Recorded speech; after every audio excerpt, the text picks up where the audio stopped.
Good evening, everyone. Time for another silver update. Now, this is the Dow Jones Industrial Average weekly chart overlaid over the gold chart, and you can see that we're starting to get a downside movement in the Dow. The president came out and implied that the markets are going to begin to suffer, and we know that he met with the heads of the Wall Street banks, Lloyd Blankfein, Jamie Dimon, Deutsche Bank, Bank of America, etc. So there's a lot of stuff happening behind the scenes right now.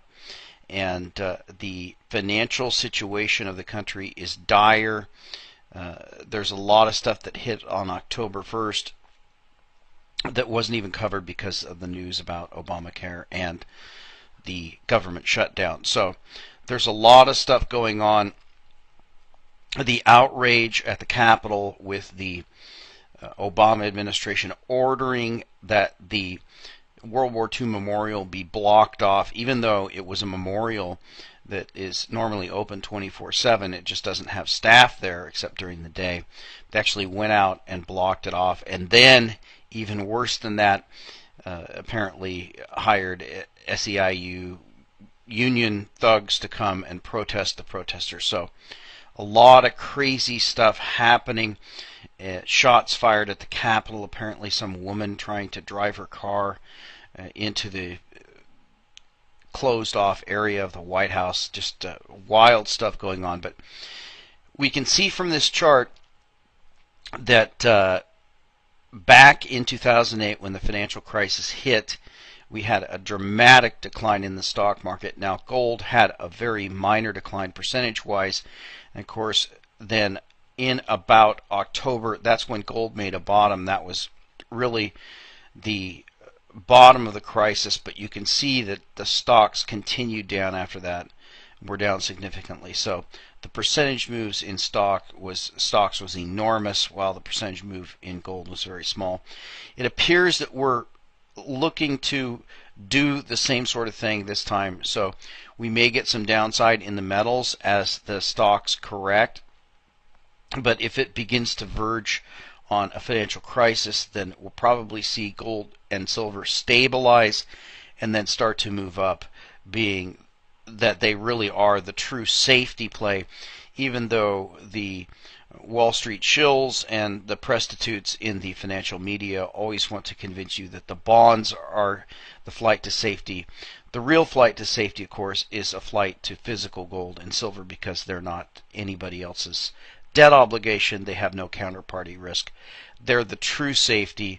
And so I think as this financial crisis accelerates, and I'm going to show you here from the IMF site how bad the finances really are, but as this financial collapse accelerates, then we will see gold begin to rally in the face of that. Now, one of the stories that wasn't covered due to the Obamacare and debt ceiling debate is this U.S. Postal Service default. The Postal Service defaults on $5.6 billion payment.